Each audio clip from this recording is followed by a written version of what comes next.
Hello everyone and welcome to episode 7 of the Local to Global save here on TEW IX with Castle Pro Wrestling based in Edinburgh, Scotland.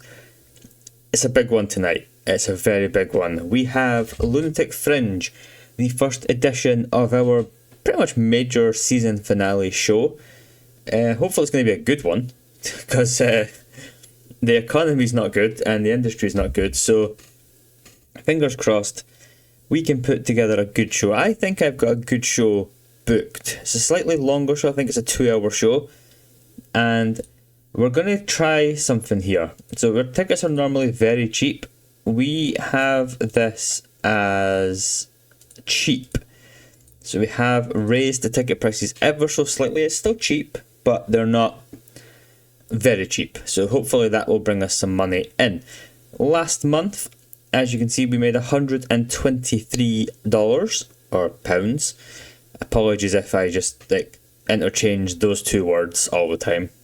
And yeah, I think we're going to lose money this month because we're running two shows. We've got Lunatic Fringe and then we've got Live in Edinburgh next Friday. So it's a pretty quick turnaround. And we have a few people coming in to make some debuts. Nobody that people have heard of, unfortunately. These are not guys that are going to really bump up the tickets, I don't think, but we need some bodies. We need a tag team to face the Dominator and the Gravedigger as well, so hopefully we can put together something pretty good. Just before I go any further, once again, the support has been insane on this series and on the WCW series as well.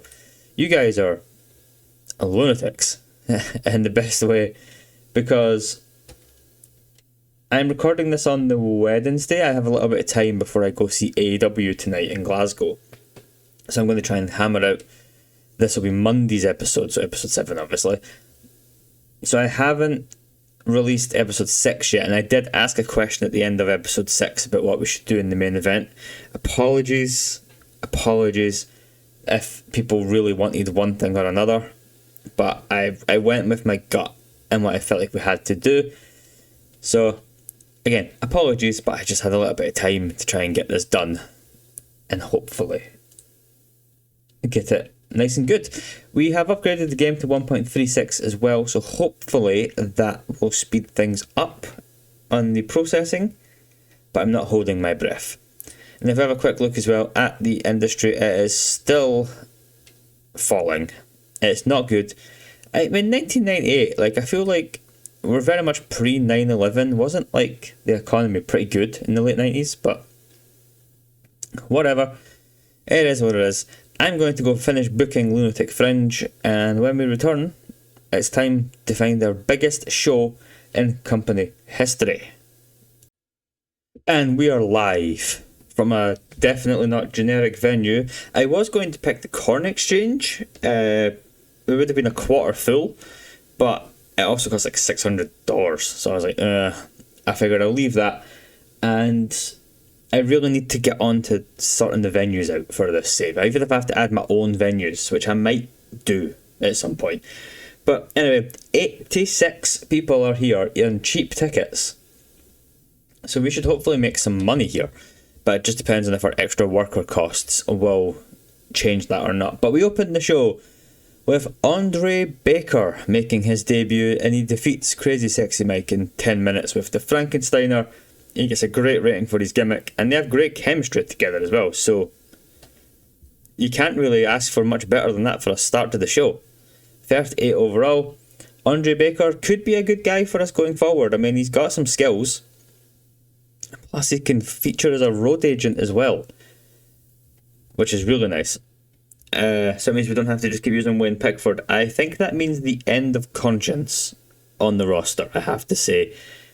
I might just look to reset his contract to a month and then let him go. Anyway, up next we have a throwaway tag match. One of the comments I got was about booking some tag matches to try and find chemistry. I'm not going to do that every show just because we're trying to keep the costs low, but on a show like this, I figured we might as well throw some names out and see if anything clicks. Nothing clicked, unfortunately, but this is a good match. 39 overall, everyone in the 30s, and then Jody Fleisch up there at 44. As Jody Fleisch and Johnny Storm put their rivalry aside and defeat Chris Diamond and LT Summers when Johnny Storm pins LT Summers. Good match. And effectively, this makes Jody Fleisch and Johnny Storm de facto number 1 contenders for the tag titles. So that also has that bonus for us. We then have a pretty poor match as well. John Ryan defeats Muscles Manfield. And John Ryan really off his game. They don't click. Both guys get poor ratings. The crowd hates it. It's not good, is it? Especially because what's booked next is a John Ryan promo. But oh well. We live and we learn. John Ryan gets the win over the debuting Muscles Mansfield.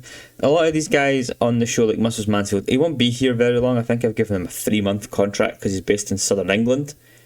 If he impresses me, which just isn't a good start, then we might keep him around longer term. But John Ryan, fresh off a big win tonight, challenges the winner of tonight's main event. He may have had an opportunity recently, very recently, but he's more prepared and better now than he was then. So John Ryan making real strides here in Castle Pro, and he wants a title shot again, which he will get next show. But that's the August Live in Edinburgh is sort of a throwaway event because we've got this big show a week before. And then, to the surprise of nobody, the Dominator and the Gravedigger, still yet to be named, defeated Steve Morocco and Steve Quintain when the Dominator pinned Steve Morocco. The Dominator and the Gravedigger are your inaugural Castle Pro Wrestling Tag Team Champions. This is a really good match, by the way. 46. Everyone with a very good rating. The Steves, as I have just called them in the notes. Impressive, actually. I think I've only got Steve Quintain for a show, but I feel like he's on quite a whack of money, like 60, 70. But Steve Morocco, you may have a job, son, because you were the best guy in this match. And the creative finish was a success as well. The Gravedigger was going to get the win, but had this Dominator creative finish to use, so we decided to up with that. Wow, what a match. A 46. In fact, these two guys are the highlight of this save. I know you guys love them, I love them as well. There was an amazing post, amazing comment about saying that, like, if the Gravedigger has like a losing streak at Lunatic Fringe, which I love, and one of my reply was essentially to say, well, maybe the Gravedigger always wins at Lunatic Fringe, but the UK Undertaker always loses. And maybe that'll come to fruition down the line. But we have new tag team champions. And this is this the best match we've ever booked? It might be, you know, although the main event might top it. But afterwards, a 36 rated segment as the referee hands over the new tag titles to the Dominator and the Gravedigger, who celebrate wildly. After some posing, definitely no copyright, they grab a mic and thank the fans for all their support over the past year and say that they'll not give up these belts easily, and they call on any and all challengers. What absolute lads. We love them in this house. And then a fantastic promo rating, by the way, 54. The angle idea was a success. It's just simple enough. We've got Hoovy saying that tonight, this is what he's been working towards. He will be the new Castle Pro National Champion. Roughneck says that tonight he takes back what's his. And Doug Williams says tonight he proves at the biggest show of the year that he's the best wrestler in the United Kingdom. Very simple. I opted for the three-way. I was tempted to do Doug and Roughneck in the cage, but Hoovy needs to be involved in this main event. So screw it, let's just do a triple threat match. The build-up's good, the match is phenomenal. A 54 rated main event, and Doug Williams defeats Roughneck and Juventud Guerrera in 20 minutes, which I think is by far our longest match as well. When Doug Williams pins Juventud Guerrera with the Chaos Fury to make defence Number 9 of the title, Doug Williams, a 57 in-ring, Hoovy with a 45, Roughneck a 38. I thought I'd picked Roughneck to take the fall in this match, which is unfortunate, because you look at this match and I think Roughneck's time at the top is over. Unfortunately, I really like Roughneck, but I think his time at the top is over with a 38 in the main event. But it's a phenomenal match, absolutely phenomenal. We've had I think the 2 best matches in company history on this show. Both title matches really over delivering. Our overall final show rating is a 51, which is amazing. What a show this is, by the way. Like, what a great show. The main event's really living up to the hype, but like everything, other than this John Ryan Muscles Mansfield match, everything else is really good. Really good. And we need to praise 2 guys, and I think there's only 2 guys that we can praise here.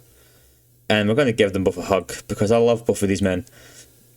Financial report, we lost 900 on the show, made 600 in ticket sales. So I think we're going to lose money this month, but that's fine. And obviously our popularity goes up to 16. We are now 1 point away from being tiny size. I don't think it's going to happen on this next live in Edinburgh in 6 days' time, but I would love it if it did. But what a show that is.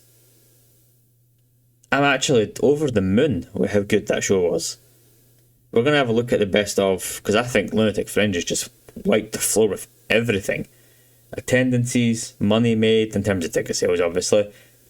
Match rating, show rating, all brilliant. This is not a good sign that the game's going to be any faster processing days, by the way, just so we're clear here. Look at the next show's only in 6 days. So that's not going to be too much of a problem to wait. But what a show. What did the people have to say about it? Extremely positive. It was a great show from them. Damn right it was. And Steve Quintin, yeah, unfortunately is gone. And the Dominator has gained weight. Dominator, what are you doing? Why are you gaining weight? Hey. Get muscly. Okay, don't get fat, Dominator. Don't get fat. Steve Quintin is gone, unfortunately. But, I mean, I was very impressed with Steve Quintin. But he was on a lot of money. Like, a lot of money. I think he was on about 100 for that show.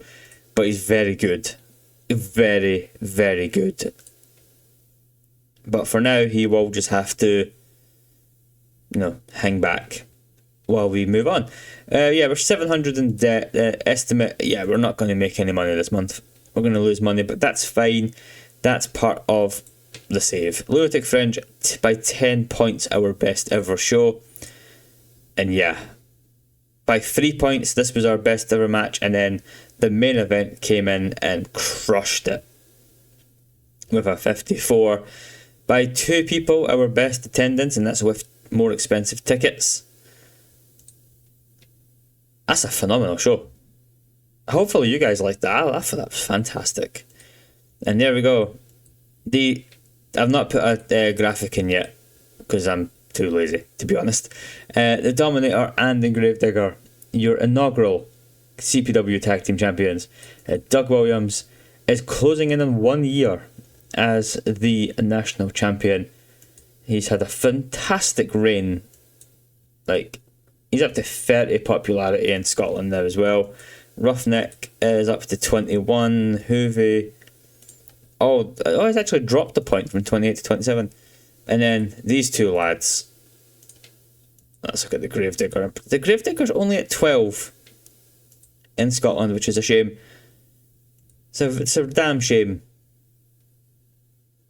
But that's good stuff. Good stuff. Pierre Fontaine is gone in 4 days, by the way, so he will not be on the next show. So farewell to Pierre. You moved location, so you have to go. And it was the same with James Mason as well. He is not being used. He's not being used anyway. So Andre Baker and Steve Morocco, 18 days left on their contracts. I think both of these guys may hang around. He's a 90 a show. This is the only issue. And what's Andre on? Andre's on 100. Yeah, see, like, I overpaid for a lot of guys on this show. Do we use them? I think we'll use them on Live in Edinburgh, because if we're going to lose money, we might as well lose money, but try to have a good show. So I'm going to go book that show, and we'll be back in 5 days' time for Live in Edinburgh. And it's time for Live in Edinburgh. We're in front of 82 people, and I have put the ticket prices up to cheap permanently. And that has proven to be a correct decision, because we're still getting over 80 people in attendance. So that's more money coming in, hopefully, with ticket sales, which will help the bottom line. Other exciting news, I have finally convinced Wayne Pickford to be a road agent.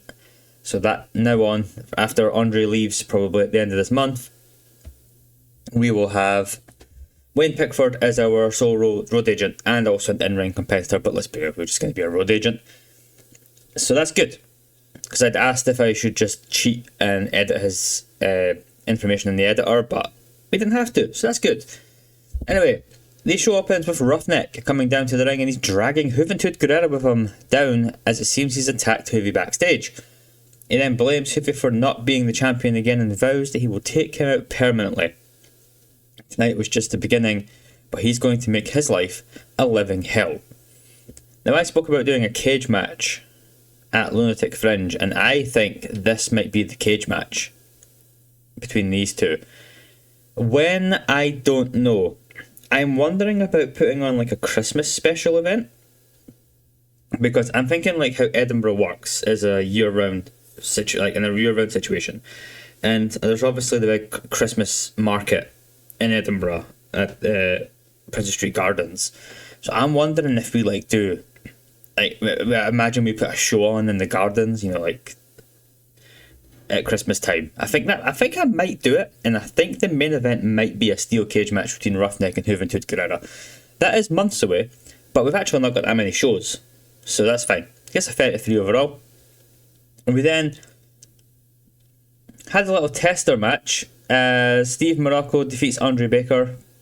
I guess a 41. It's a good match. Both guys are good in it. I don't think either guy is worth the 100 a month that they will want. So I think that is a farewell to Steve Morocco and Andre Baker. At least for the time being. We might bring them back later on. We then have a fantastic promo by Doug Williams. Not a man who's known for his promo ability, but I guess a 50. And he thanks the crowd for all their support, especially last Saturday, and says that tonight we once again takes on John Ryan. That after tonight, Doug is closing in on 1 year as champ, and that's just the start. We then go to a tag match beforehand, and once again we're just checking for some chemistry here, as Johnny Storm and Jody Fleisch defeat Muscles Mansfield and Crazy Sexy Mike. When Jody Fleisch picks up the win this week. Good match, 36 overall's fine.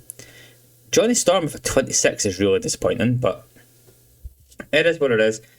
It's just another win for these guys, because they will be taking on the champs next month in September at Live in Edinburgh, so just to get them some momentum on the go, and just to see if Muscles Mansfield was any better, and he's kind of average, so I don't think it's worth paying for his travel from Southern England anymore. And in the main event, it gets a 50, which is outstanding. Doug with a 59 to John Ryan's 28, but Doug Williams defeats John Ryan again, obviously, to make defence number 10 of the championship. The show gets a 49. We are on a roll. It has to be said that we are on a roll going forward. Hopefully, that is a big enough rating that we are up to size 17. That's the dreams. So, obviously, Doug, let's give Doug a big hug. And then, I think we want to praise Jody Fleisch, you know. I think he had a very good performance in that match. We've lost 511. So that's not bad. It's not bad at all, especially considering 150 in travel. So I'll take that any day of the week. Then just to build suspense, I had to pause the recording to cough. Here we go. Yeah, we've not gone up. It's fine.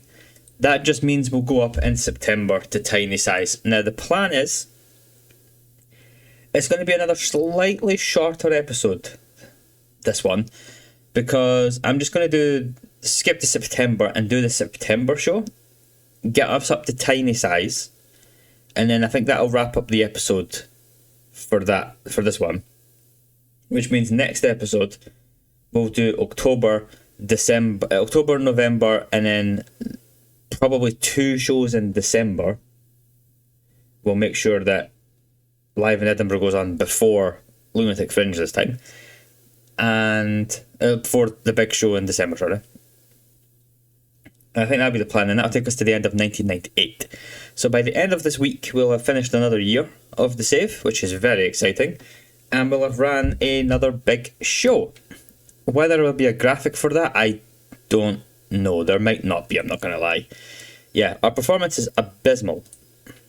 And this is going to be a big money losing month, but again, that's the risk of running 2 shows, and look at the worker cost difference. We spent a lot of money on some guys, but Morocco and Baker are gone. Mason's going to be gone as well because his contract's up and he's moved. Muscles Mansfield, I just don't think he's really impressed me enough to stick around. Yeah, I think we're going to just renew this to 1 month, or just 1 month. I try not to release people if I can help it, because by doing that, there was a bin men going past. you end up in a situation where they won't want to re-sign with you, and should we want to bring Muscles Mansfield back in down the line, then we do. So yeah, and I think Conscience, the problem with Conscience is obviously Andre Baker is so good as a road agent, but Andre Baker is too expensive. So I think Conscience gets to stick around for a little while longer. He's only on $20 a show. So as long as he doesn't move, I think we'll keep Conscience as our backup road agent, but realistically, Wayne should be able to do everything by himself. It might just be on our bigger shows that becomes a problem. But yeah, ticket sales are phenomenal this month. The merchandise is pretty good. The sponsors are just so bad at the moment because of the economy. The economy is in the toilet, and that's going to be the real struggle for us here. If the economy could take an upturn, I'm confident that this debt will be gone by mid-1999. But we need it to tick over. Anyway, I'm going to go skip ahead to September, and we'll get a real test of how speedy this game is with the new update. And yeah, the main event. There'll be no Doug Williams next month. The main event will be the tag title match, so that's going to be quite exciting. And yeah, there's nothing else to really talk about. I'm just waffling on, so I'm going to shut up and move on. My god, what a disaster this show is going to be. So, we're in front of 80 people, so 2 people have not bothered to come back, which is fair enough. And after giving the night off, I gave Conscience the night off, and Wayne Pickford got stranded at the airport. So we have no road agent, which is annoying because last month I used the episode title where we aren't going, we don't need road agents, and it's actually more apt for this one. But that's fine. So prepare yourself for random people doing road agent duties tonight, because that's what's happening. But in their opener, Roughneck defeats the debuting PJ Black, who is based in Scotland. It's obviously the future Justin Gabriel with the Rough Rider. PJ Black actually outperformed Roughneck, which is concerning. It's very concerning. And the Dominator did not do well as a road agent, but got a 30, so that's fine. And then a 33 afterwards, because after the win, Roughneck keeps trying to attack PJ Black, but Hoovy comes down to make the save and chase Roughneck away.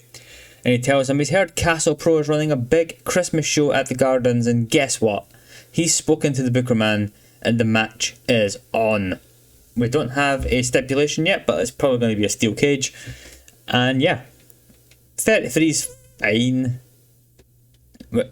This is a show of survival at this point. Oh Christ, up next, the 21 match is Crazy Sexy Mike actually gets a win and defeats Chris Diamond with the moonsault, and he sustained broken fingers in the process because he's just not used to winning. Sad Billy Corgan looks sad.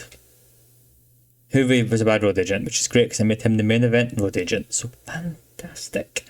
But yeah, Crazy Sexy Mike gets an actual win for the first time in who knows how long. Chris Diamond was the botch. Chris. And then in our main event build up, the Dominator and the Gravedigger are here, and they've been very impressed with Jodie Fleisch and Johnny Storm.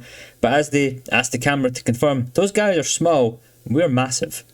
They say that they do respect them though, and it'll be a tough battle, but the Dominator and the Gravedigger are never giving up these belts.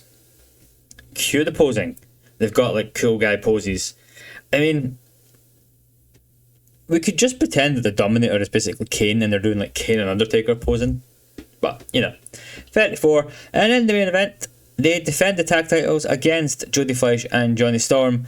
In 15.5 minutes, when the Dominator submits Jodie Fleisch, they make defense number 1 of the tag titles. It only gets a 33, but I think that's because of the road agent issues more than anything else. Disappointing main event, but the show will still be good enough to hopefully take us over to tiny size. And yeah, I'm going to run this back again down the line because I think it's going to be a good match with the right setting. It might even be the match potentially to run at Christmas in the Gardens. But we get a 31 overall. Who should we give praise to? PJ Black, I suppose, did pretty good. And Mike, I guess. He's only out for 7 days, so he'll be fine.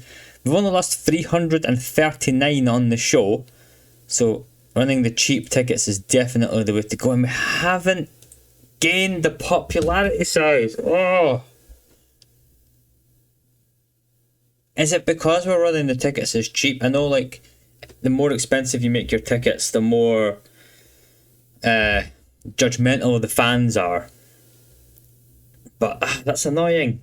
It's really annoying. So it means next episode we're going to go up in size. But not just yet. Very annoying. Very, very annoying. It has to be said. But we move on. We move on. It wasn't our best show. It wasn't our finest hour. The airport has screwed us over again. Even though we have a travel organiser. So thanks, Martin. You know, like, least you could do is get our road agent to the show. Like, I'm not asking much. Oh, so this is taking a long time, eh? Jesus. Come on. Thank you. Okay, so let's have a little look. What's going on? So, Crazy Sexy Mike injured, which we knew. Last month, we did lose over 1,000. So that's not great. Especially after making a little bit of inroads into the finances. But it's fine. You live and you learn. I mean, you know, you can only do so much. The sponsorship's still bad. However, the good news is, if we get that much sponsorship, we will make money this month. So we are back on making cash. So it's not all doom and gloom. A quick recap of our title situation. Obviously, Doug Williams has now hit 1 year as champion. Exactly 1 year. Which is lovely to see. And the Dominator and the Gravedigger, who I will name eventually, are our champions. I sorted the little graphic out. It's really small. I need to make the size bigger. But it gives you a rough idea what we're doing. Christmas in the Gardens will happen on Boxing Day this year. So that'll be fun. And yeah, I don't think there's anything else to really mention now to wrap up this episode. How am I going to keep the ticket prices as cheap? It is obviously making the fans will be a bit more judgmental than if they were free, but we will hopefully hit tiny size over the next episode, and that will make so much difference to us. And then if the economy could ever get its arse off the ground, then we'll be flying. We're so close to be flying. It's really frustrating, actually, that we are so close. If I have like a Bookerman, by the way, we've not looked at him yet. Our reputation is up to 4 and our skill up to 2, so you know that's good. And yeah, we've got a decent little roster here. Obviously, Muscles Mansfield's leaving. This is PJ Black, by the way. He's 17 at this point in time, but he is based in Scotland. And he's alright. He's definitely alright. And of course, then we've got the two main men the stars of the save so far. I mean, 24 years old as well. They could be with us for a long time. Same with Hoovie, 23. Doug's only 26. Like, we have a young, very talented roster, and we also have sad Billy Corgan. So, you know, sad Billy Corgan. At some point, you know what? No, I'm gonna do it. Actually, I'm not gonna do it. Let me know in the comments. Should I rename him as the Smashing Pumpkin? Or should we make that his finishing move? I think maybe making it his finishing move might be the way to go. Let me know what you think. Or am I just being stupid? But that's going to wrap it up though, I think. It's a shorter episode again. Apologies for anybody who's been enjoying the longer episodes. I'm just trying to maximise my recording time at the moment. So I figured we do this one, and then next episode we'll wrap up 1998 with a 4-show episode, and we'll have the big special Christmas show as well. We've got one match planned for it so far.